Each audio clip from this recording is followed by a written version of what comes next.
And welcome back to the Heart of Chaos. I'm Avier once again, and I welcome you back to Jak and Daxter and the Precursor Legacy. In the last episode, we came back from the Misty Islands, gave the Muse over to the High Sculptor, and have finished every area inside the first set. And in this episode, we're going to make our way over to Fire Canyon and cross over to the north and make our way over to Gaul, the Sage, to hopefully save Daxter from his fuzziness, because being fuzzy is the worst thing. Though I imagine he'll get used to it by then. I don't even know if he'll want to change. Anyway, let's go ahead and climb up this area. As you can see, there's no way we're getting through this on foot. However, this is the reason we've been doing this stuff. Great! You have the 20 cells needed to power my heat shield. Now be careful. The shield will only protect your zoomer till it reaches 500 degrees, so try to keep her cool. Flying over open lava will definitely heat you up fast. Hit 500 degrees and it's over. Over? Like burning molten metal over? The fire canyon gets pretty hot, so keep a lookout for jumps to keep you off the hot ground. I've also released several blue cooling balloons you can use to drop the shield's temperature quickly. Oh, and when you get across, don't forget to activate the teleport gate in the Blue Sage's lab. Then we'll be able to teleport over and meet you. Good luck! Oh, okay. Well, you can see there was a bit of snidness in her. So I guess we're just gonna have to hop on the bike and begin the trek through the lava. While you're on the actual blue lava. While you're actually on areas with magma, you will be gaining temperature. While you're on other kinds of surfaces, like such as the metal surface that we kind of just flew across, our temperature will not rise. So that's kind of a little bit of a compromise. Hitting these blue balloons, as she mentioned, actually will get you more. I apologize. Will lower your temperature. There you go. Alright, and just like in other areas, the Firelands does have a set of precursor orbs as well as the 7 scout flies. There are only 2 power cells you can get, one for completing the area and one for getting all 7 scout flies. And lurker! Oh god, I didn't... Okay, good, I didn't hit the blue. I need to slow down. And got it! Okay, we're doing so well so far. This is the worst thing. And there we go, that's all 7 scout flies. That didn't take very long at all, actually. I expected this to be a lot harder and a lot longer. But there's the other power cell, and we got all precursor orbs, and the power cell has been gotten. Not bad for only the first 3 minutes of the video, if I am to say so myself. So why don't we go ahead and make our way over inside the rock village, and let's go see the Blue Sage's hut, so that we can actually understand what we have to do here. Though I should probably state that when things are on fire, it doesn't necessarily look very healthy. So let's go ahead and hear, why don't we? Button! Whoa! I don't think I'll ever get used to that teleporter tingling sensation. Hey! It looks like the Blue Sage threw a party. Oh my! Rock Village is on fire! One heck of a party. No, I mean Rock Village is being bombarded with flaming boulders. Oh, and it looks like the Blue Sage is working on a levitation machine to move them. Assuming it's operational, we're gonna need power cells to fuel it. I guess you two are going to have to find some more. We'd better take a look at his notes. Jack, go check on the villagers, and come back and give us an update.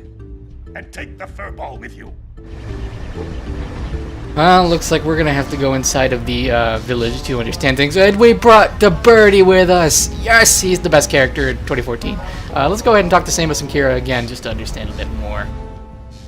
Apparently, the precursor structure just off the coast leads to an underwater lost city. The Blue Sage has been trying to figure out how he can bring one of the chambers to the surface, but he was never successful. You should check it out. Aren't there a lot of lurker sharks in that water? Why? Are you scared? Me? Of course not.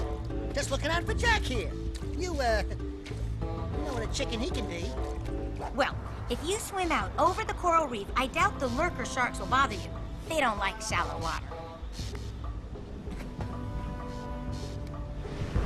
Well, the situation here stinks worse than a lurker's armpit. Before Blue Sage's disappearance, he journaled significant trouble in all of the surrounding areas. Of particular interest to me is the dark eco-infection of some innocent plants in the precursor basin. Kira will teleport your Agrav Zoomer to the nearest transpad. Ride the Zoomer to a green eco vent, and then carry the green eco to the corrupted plants. That should heal them. Don't miss a single plant, or the infected ones will slowly reinfect the healthy ones. And Daxter, start cleaning up in here. And don't forget the corners. Well, it seems Daxter's not the favorite here. I should probably mention again, this is one of the more apt places to mention it, I cannot hear the audio at all.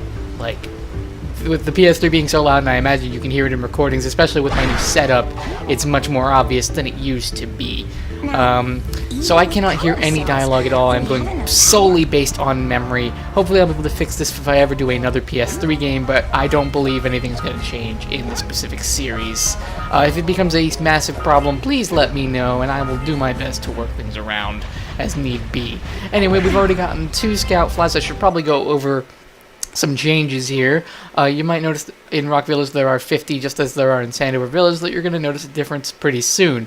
There's 7 scout flies, and then there's a few power cells that we're going to have to get here. We will be getting, as like the previous area, all power cells before moving on, so there's no need to worry too much about that. Is there anything over here that I have to worry about? No, it does not look like it. Okay, just making sure. So I believe we should probably go explore the village to make sure all the denizens here are safe and sound. Until we find out why the Blue Sage disappeared, you're going to need to collect 45 power cells to fuel his machine. Go get them. Okay. I don't know what you said, Kira. Oh my god, a scout fly! So we're gonna go ahead and do that now. I don't think we're gonna get all of the precursor orbs and such. Moving backwards, Precursor Basin is the first area we're gonna do, but we're not doing that just yet because I kind of want to talk to everybody, including this woman. You two look like a couple of capable fellows. I've got a research project going, and maybe you could help me out. Hey, we're the ones on a big quest here. We ask you for help. Well, perhaps we can help each other. I've been studying the burrowing habits of lightning moles in the Precursor Basin next to our village for years. But now those awful lurkers have scared the moles to the surface. And since they're blind as bats, they can't find their way back underground. If you could herd them back into their burrowing tunnels, you might just save their lives. I've got a power cell that says you can do it. Yeah, lightning moles. We can. Maybe for 2 power cells. Nice try. But I would be willing to part with another power cell if you two find me 90 precursor orbs for my research equipment. Fair enough? So we can trade the 90 orbs for her to help with her research. So, let's get that power cell out of the way, why don't we? Orbs. Here's a power cell we agreed upon. Ta-da! We got a power cell. That was totally out of key. I will work on that or not do it at all. There is another one of these precursor statues in order to gain more power cells. Again, 240 precursor orbs to get both power cells will be optimal for you. These rocks over here, do not touch them. They were only going to cause you pain. Before we move on to Precursor Basin, however, there are 2 more people we need to talk to that are going to give us more power cells, as well as just the general, we kind of want to be nice. Let's talk to this guy. Oh, my aching head. I thought that's one of your vital organs. Walk it off, tough guy. Oh, sure, I was tough once. Maybe even the toughest of them all. I single-handedly defended this village from those horrid creatures for almost a year. Then that horrible monster arrived and commenced the boulder bombardment. So, full of valor, armor shining in the sun, I climbed the hill to take him on. but he pounded me like one tenderizes a yakkow steak. Have you tried attacking him with your melodrama? 'Cause it's killing me. After my last stunning failure, he sealed the passageway to his roost with a 30-ton boulder, leaving no way for anyone to challenge him again. So, our sage, a master of blue eco and a mechanical genius, devised a machine capable of lifting the boulder out of the way. But alas, he disappeared before we had a chance to turn it on. And he took all of his power cells with him. At least I was able to pull enough pontoons out of our bridge to prevent that monster from coming down here to do me harm. Yeah, good job, tough guy. But we're gonna need you to put him back and stuff. Oh, sure, and seal my doom? All right, fine. Bring me 90 precursor orbs and I'll let the pontoons loose. But I'm not going to fight that monster again. Not a big fan of that guy, but we will need that bridge, so here are your orbs. Oh, wonderful. You brought me the precursor orbs. All right, I'll fix the bridge. But don't ask me to get involved with that creature again.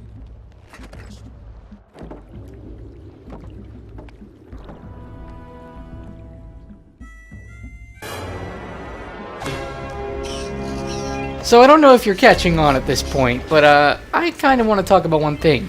The benefits, or the odd thing about completing this game 100% in each area is being able to zoom past certain parts very quickly.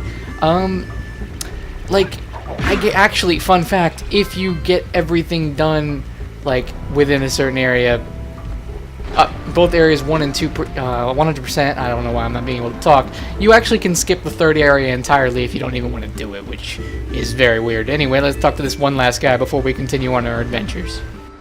Oh, no, not another hero. I lost my short on this so-called hero's big fight against the monster up there. Trust me, the smart money's on the monster. That wager pretty much tapped me out. So, I got a proposal. Bring me 90 orbs to get me back on my feet and out of this barrel, and I'll give you a power cell in return. And if you're game, I do have one more bet online. My big comeback. Beat the record time racing Dead Man's Gorge in the Precursor Basin, and I'll get a pretty payoff. For that, I'll give you another power cell. Well, looks like we got a race to do over there, and that's certainly something we can do. I also believe he will take 90 more precursor orbs because everybody asks for that every now and then. Let's go ahead and get this another scout fly. That's already 5 of them down. It's amazing.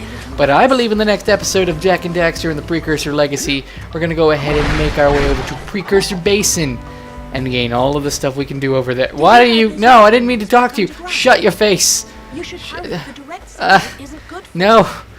Thank you. Okay. I haven't done what you wanted me to do yet. I was literally just pressing circle to get more stuff. Anyway, in the next episode of Jak and Daxter, we'll go ahead and do just that. I've been on VFK Union, and I'll see you all then.